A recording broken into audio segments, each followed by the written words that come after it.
So, okay, I'll demonstrate making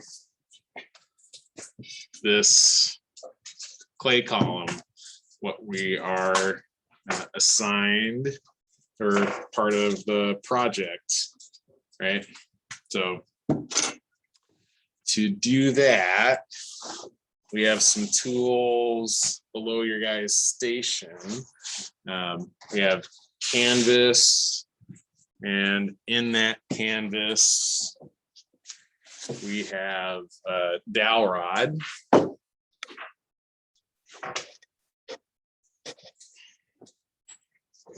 And then we have some cutting slats. So pieces of plywood and masonite. And everyone is gonna get a block of clay because this will make the assignment a lot easier, right? So we'll use this nicely formed rectangle to cut off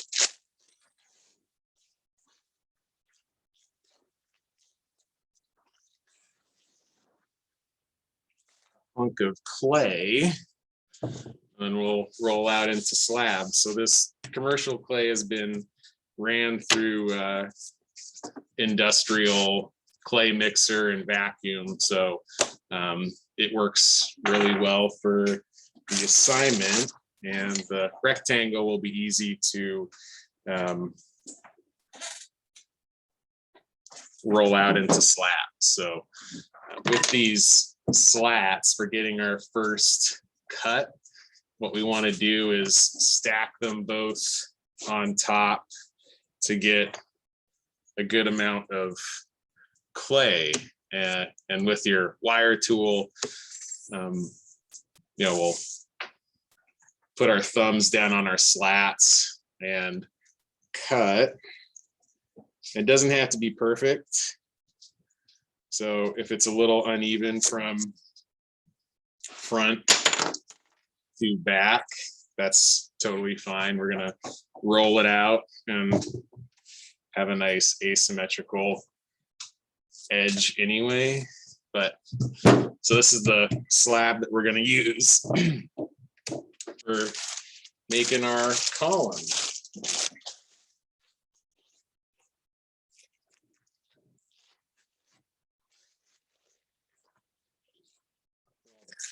Bag our clay back up so it doesn't dry out on us, and we're ready to work.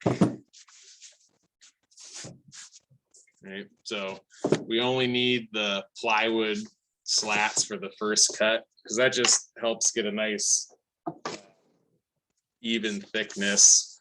And what we're going to do is roll this slab out down to a 1/4 inch thickness with these masonite boards.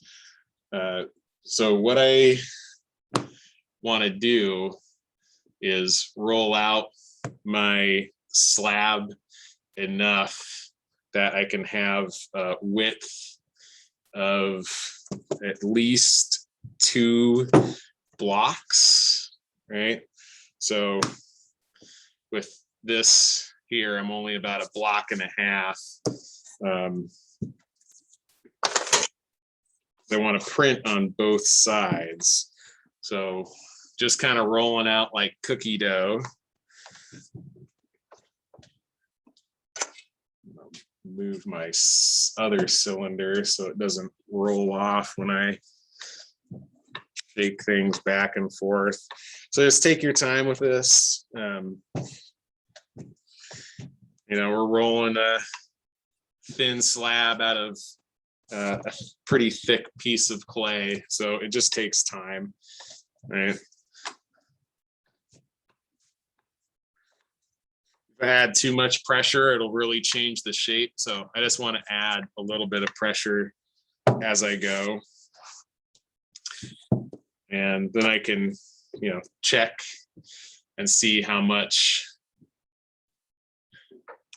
I've rolled out so far, and I'll keep going until I get about 2.5 blocks widthwise.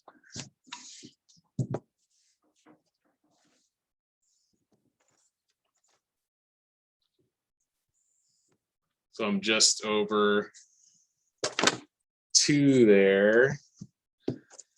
We'll get one more roll. I think that'll do me. And I'll show you like why having the 2.5 will work when I press in the block and clay. So that'll work pretty well. All right, I have my width set. And I can now work on getting my height. So I'll roll this out as far as I can.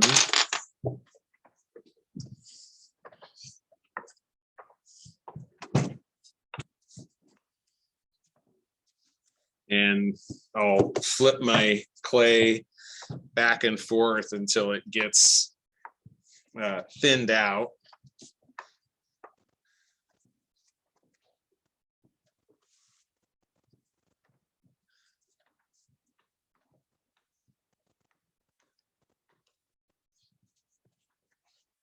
Every time I press my clay into the canvas with the dowel rod, moisture will absorb into the canvas and it'll stick a little bit. So that's why I lift my clay slab up. It'll get a little bit more movement when I roll out. Otherwise, it'll just stick there, and you know, that's not good for anyone.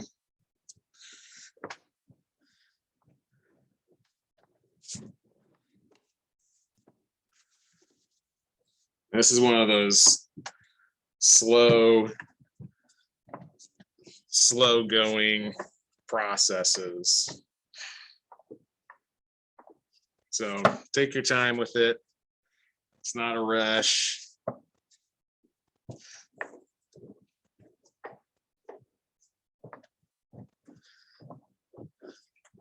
And I really like to get as much of this slab rolled out as I can, because it'll make for really nice height and width. I think that'll do me. I'm not getting any more length rolled out on here, right? So the slats will keep the dowel rod from rolling this too thin, right? I can put the dowel rod to the side and my slats off to the side, and I'm ready for pressing my block in. So we have some cornstarch socks over here, right? So these are our magic release agent. And I'll also want to grab one of these cylinders that is just below there. So a little bit taller than the slab. This will help for rolling things up. With the cornstarch, I just want to lightly dust, and that'll help release my block from the slab. If you press your block down in your clay, you might get clay stuck in here, and then you're left cleaning it out, right? So the cornstarch will just act as a release agent and be easier to keep your block clean. And this is the fun thing about having different blocks, because we're just going to be focusing on what we have carved here. So will make a pattern with your different sides. But if you have numerous sides, you can make different patterns, designs, and things like that. Like I have these smaller ones here that I like using for decoration. So what we're gonna begin doing is try to use as much of this as possible. And we'll line up our block and just start pressing it over, right? So this edge comes up a little bit. So I want to bring this up just a little bit more. And I'll cut off this bottom when the time is right. I'll bring my block over to the edge here and just a little bit over because we'll slice up the side there, right? So ready to rock. With the dowel rod, I'll take it back over and with my hands press on the dowel rod and roll that pressure across my block once and back again. And I've got a print from that, right? So the camera doesn't pick up to the best quality image, but I've got a nice relief here. And with the corn stalks, with the tassels, this is a little underwhelming. So I can always line my block back up again and press my thumb. And that'll give me more of a relief that I'm aiming for, right? So you can always line your block back up again, kind of shake it, wiggle it back and forth so the design locks into the pattern. And just for a little bit of extra relief, you press your thumbs in there. And sometimes you'll get a ghost image. So just think about how you want to proceed. And then we'll just keep on lining things up, right? So I have this really nice straight edge that I can follow. And then same thing with this line here. I'll just continue on. And eyeballing is a perfectly reasonable form of measurement to do in here. And then I'll just continue on. So, one side, another side, and I'll follow it all the way off the clay. And since this isn't pressing all the way into my clay slab, I can press this side with my palm, and that's enough to leave an imprint, right? And figuring out the pressure on these is always different, right? So each person's block is going to be different in how to find the right kind of pressure. So to each their own. And as I work up my slab, I'll offset things sometimes because it's kind of like a brick pattern, right? I can have that line go up to a pattern this way and just alternate how I stack things on top. I think it's more interesting, but if you want to, have alternating images that way, that will work just fine. We'll do that this time. So we'll, see the difference between a stacked pattern versus an alternating stacked pattern. And you all can judge what you would rather do.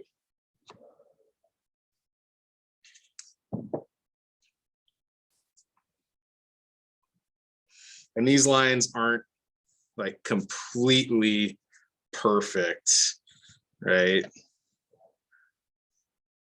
You can really take your time in lining these up if you would like, but it's not a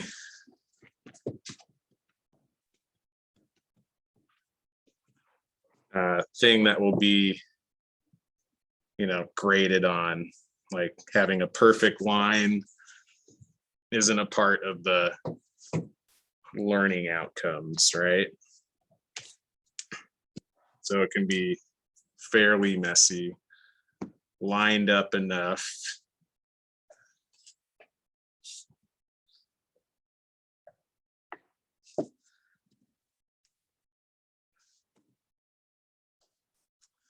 And there we go.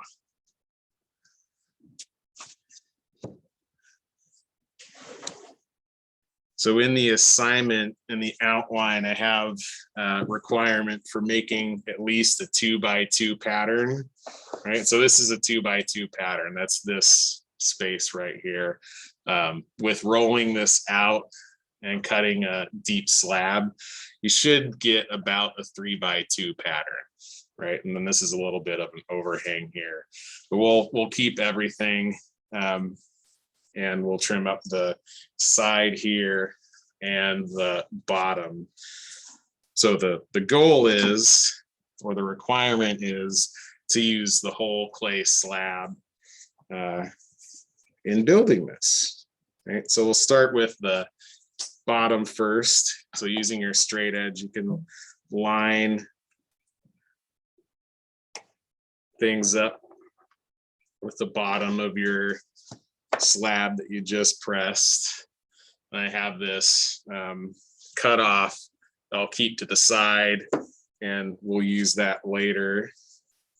And then I want to have at least one side cut clean. So on the left side here,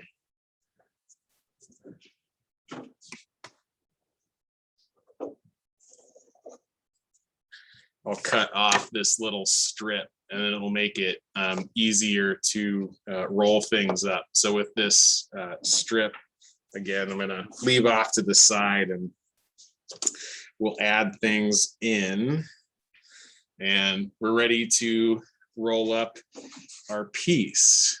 So with the cylinder,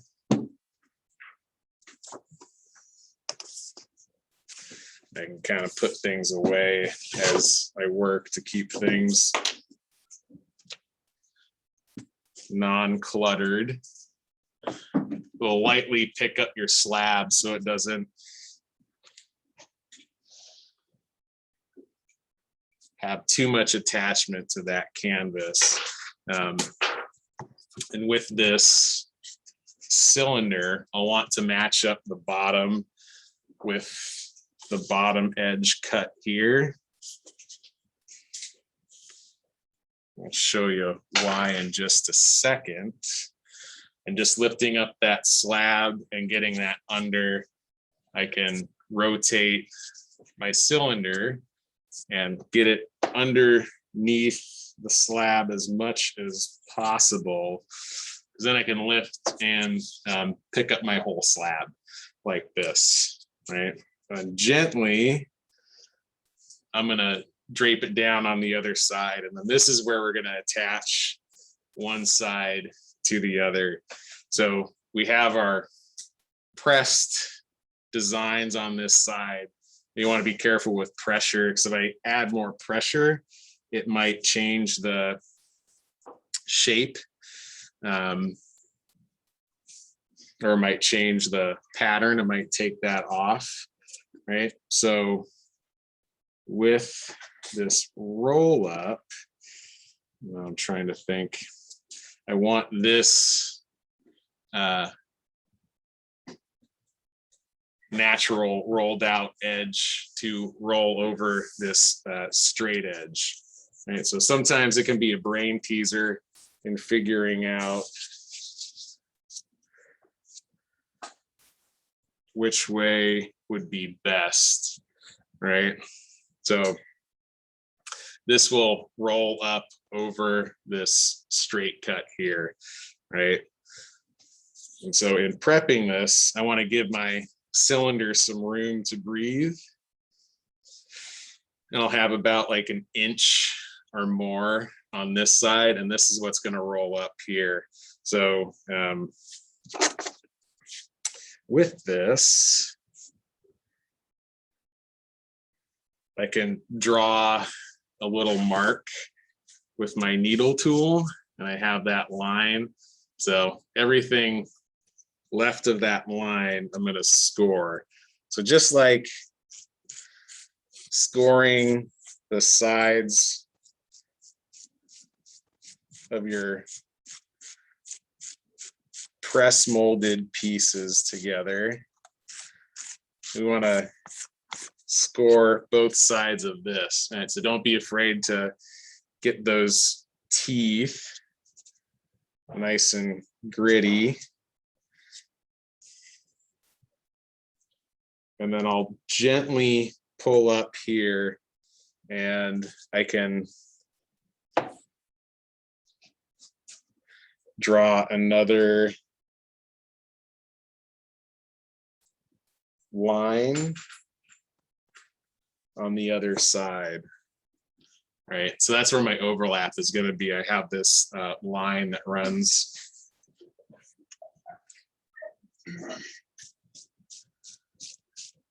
this way. And clay's pretty forgiving.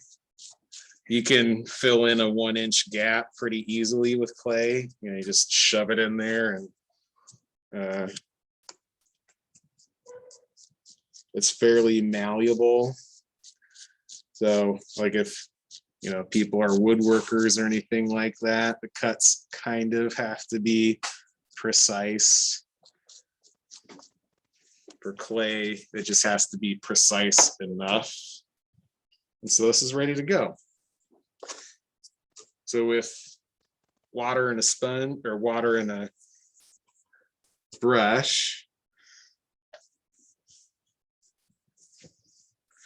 I'll add enough water to soak one side, and that'll be enough water to compress things together. Then I'll line up my edges right here. I can roll that seam forward. I'll roll back and forth just a little bit, so it may change your impression, but that'll be enough to hold it in place. And then from here, I'll hold and support my slab, and I can take it up vertically, because now we have a self-supporting form.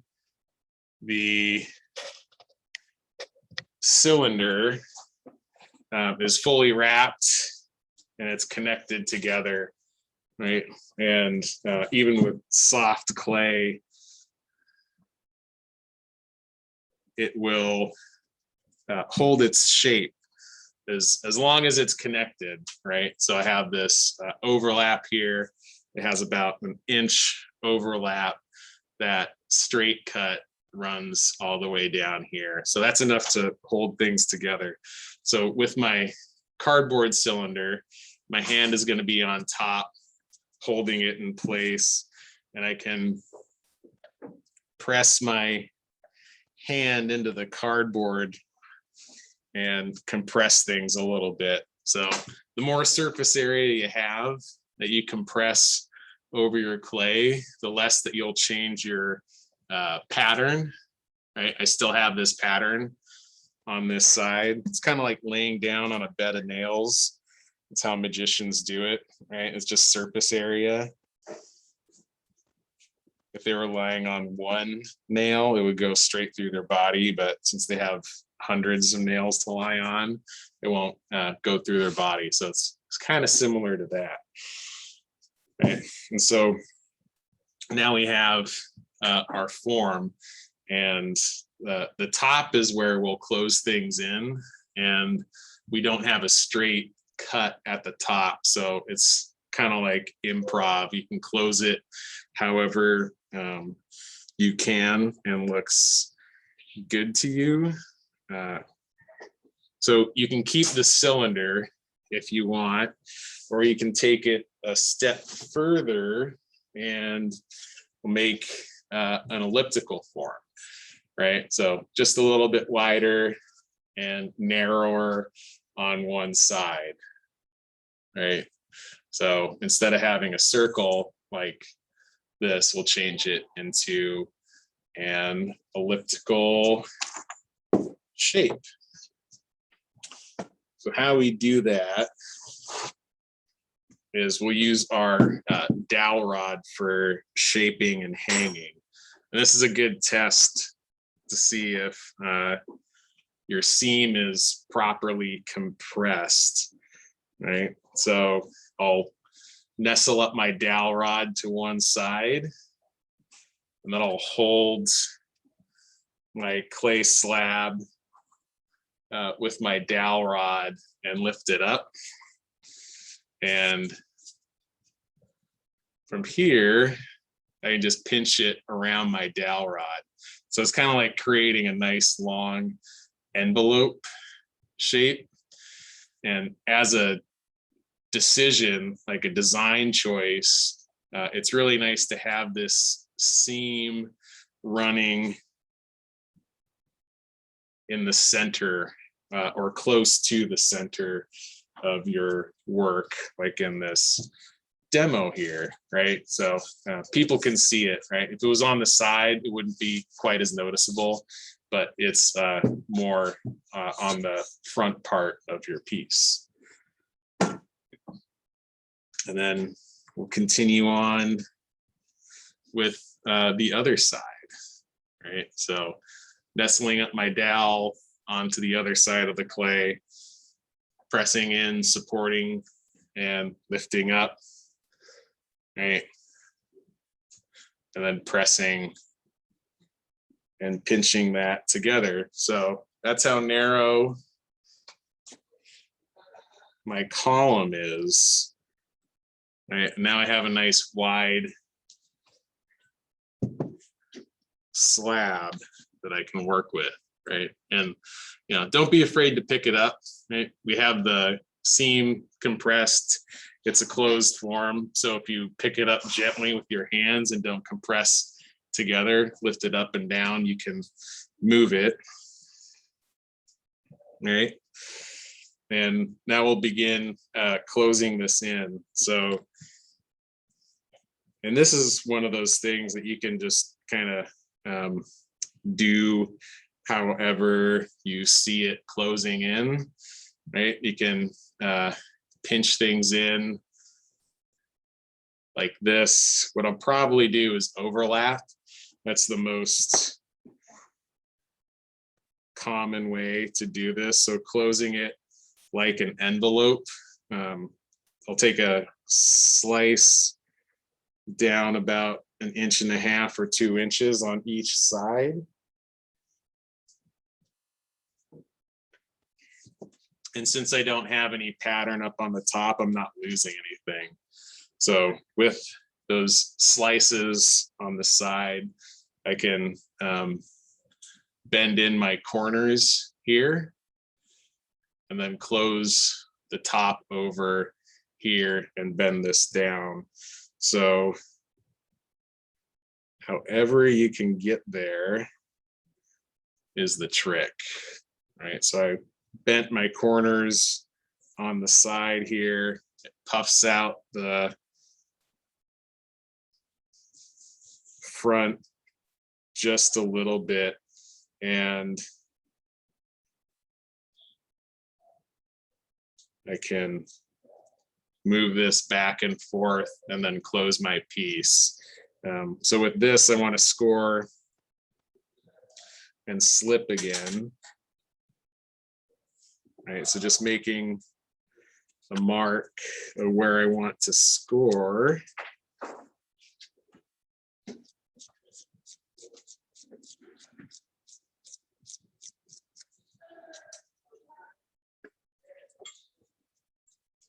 So scoring that side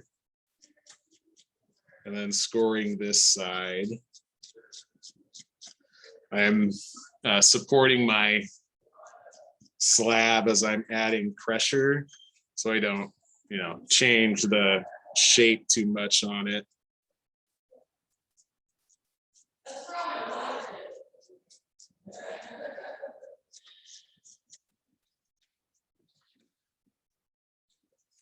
And I just remembered something, so let me grab another demo piece. So if you guys want to add like this duck head that I added to this piece here, this is where you would do it, right? So adding a piece on top and wrapping it around, it'd be something like a cloak, right? Because as this folds in, this creates some really nice shoulders, and then you can have a neck come up over here. So just a fun thing to do with the press mold. So if you guys have an idea from those press molds that you use, like this is the time to do that, right?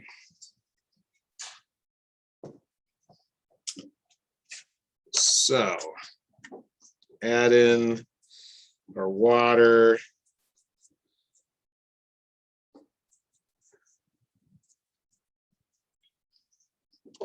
On both sides, just to make sure things are slipped. And I'll begin pressing this down and in. So this is where things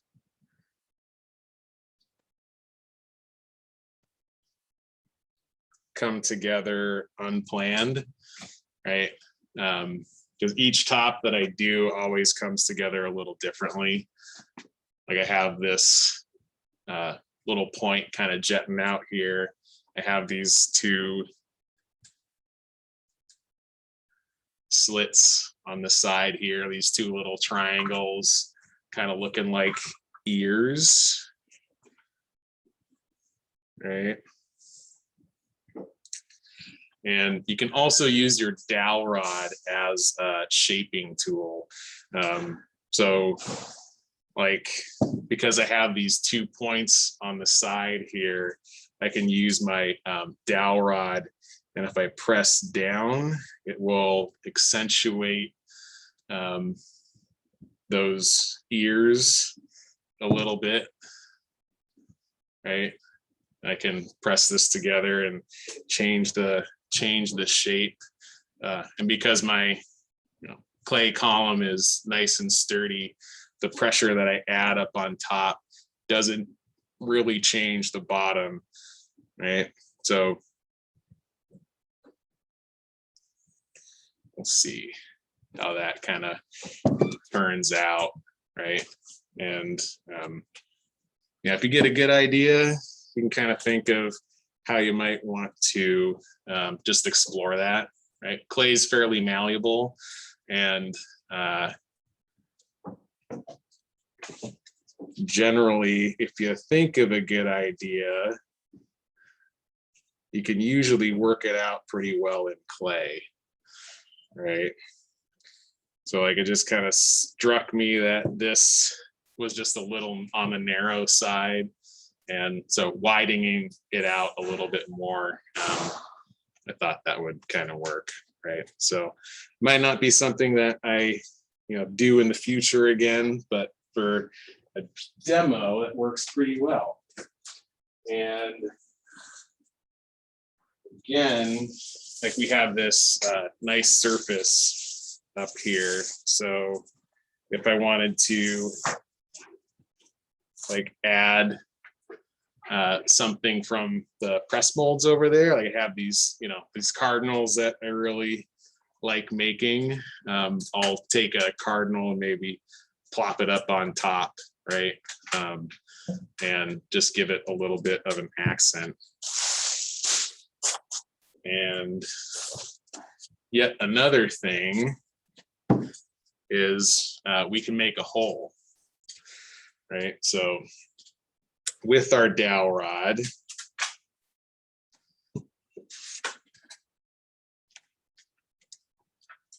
if I center things up a little bit, I can press in one side. I'll press in the other side here, and it will kind of compress things together. So I want to support it from both ends and work back and forth.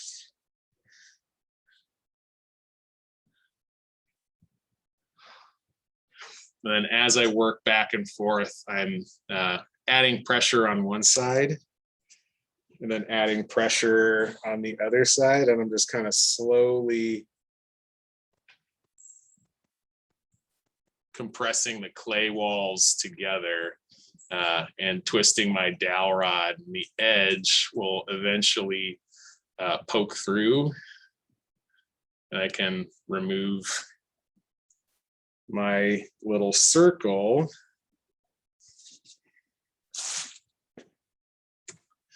And I've got a hole now, right? So from here, I might have a little bit of a split, so I can compress my side together just to make sure that it doesn't split during firing.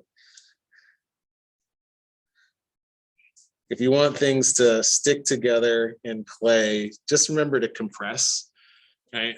And as I, move through and clean up my edge, I can always take my dowel rod through and run it around the outside to get it back more of a circle, right? So, right, it changed the shape a little bit, brought this in.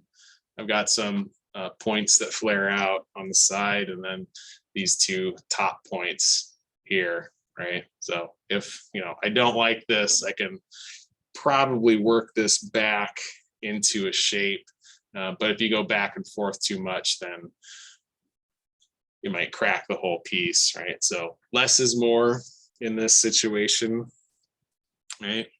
And we can have an open bottom on here. No one is required to do a closed bottom, right? So that is that. If you wanted to make a closed bottom, you just roll out another slab, trace around this, score the bottom, square where you want to connect, and then press it down and smooth out those edges, right? So I can do that next time. So as far as using all the pieces of clay, you think about how these fit together. It's a fun challenge to use all these, right? So like using this circular piece of clay, I can just add it on the side and it becomes a nice embellishment. And it also forces people to create something that they wouldn't necessarily create, right? So again, coming back to my block, I can use this for texture, and I really like how the corn tassels come out. So pressing this circular piece of clay, I got a nice little corn tassel that I can, place on the side here as a little decorative piece. So making sure to score.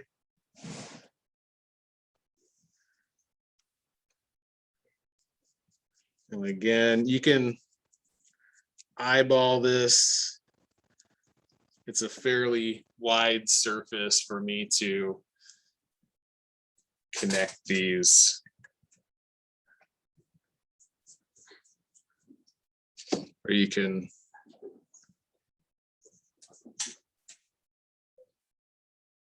trace out a line if you should so choose. I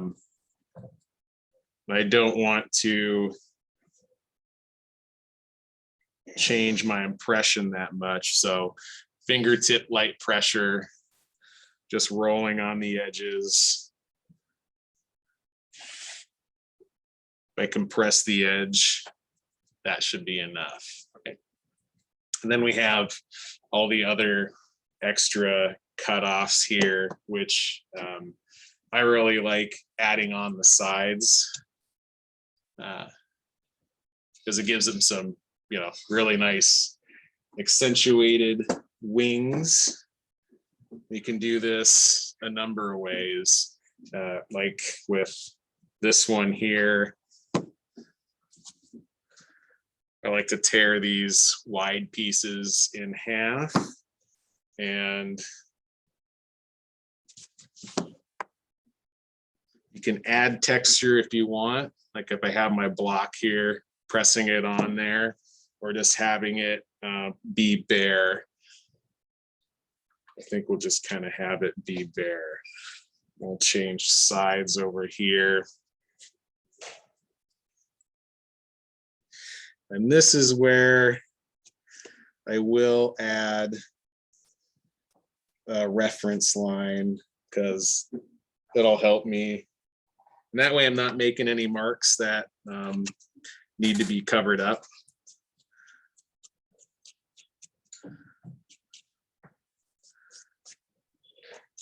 So making sure I have some really nice teeth marks. And digging into the side of my sculpture here. I'll add water. And I really like having the flared end out on the top because it tapers nice at the bottom. So lining up my score marks, wiggle back and forth, press into the clay, because this also changes the form too. It's a nice open pillow shape, right? And the bottom isn't connected, so when I press in, it's gonna push out. So that can be a part of making the form, right? As I press in, it'll change the shape just a little bit more. I'm not too concerned with cleaning up my construction edge. When I'm done with this, you can take a look and see what I mean. Even this line overlapped here is kind of nice. Right? I can take a look and see what might work best, but the tapered edges usually kind of work best on top and bottom. So I'll come through again and add this on.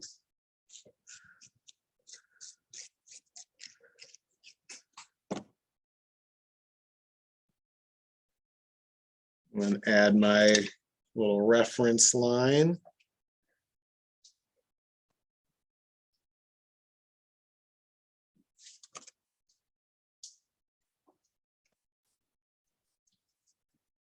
And my score marks. You'll see how this changes the shape a little bit too. And I only need to add water to one side of my scored edges because that's enough to fill both sides as I compress. And things don't have to be straight either. So if my slab is a little curved, I think that could be kind of nice going on the side here, right? So, you know, looking at the side here, I've got this pretty straight line, and then this curves out just a little bit, just enough to kind of have some flair.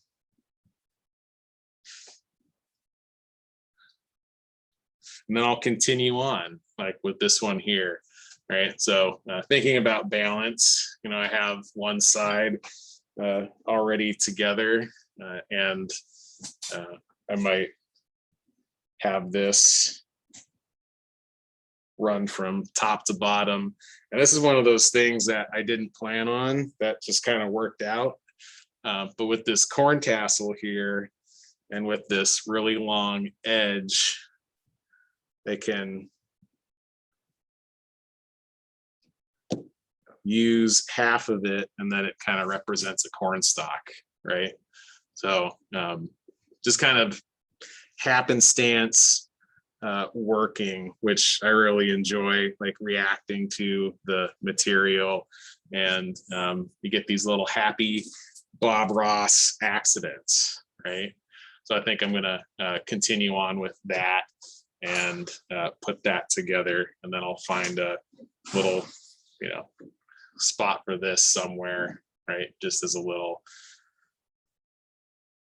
like embellishment. These things don't have to mean anything, right? It's just patterns going on patterns. So that's the demo. Does anyone have any questions about it? Yeah. Yes. Yeah, of course. Yeah. And any other questions? Cool. So today we can work on your blocks, your patterns. If anyone needs a pattern printed out, we can do that from the computer, and can we freehand that? You can freehand. Yep. Okay. Yep. Freehand is great. You know, images work really well if you're scared of freehanding, right? And if you guys want to take a break, that was one of the longer demos that I'll do. So take a break, walk around, get some coffee, get some blood flowing, and we can come back and work. Right?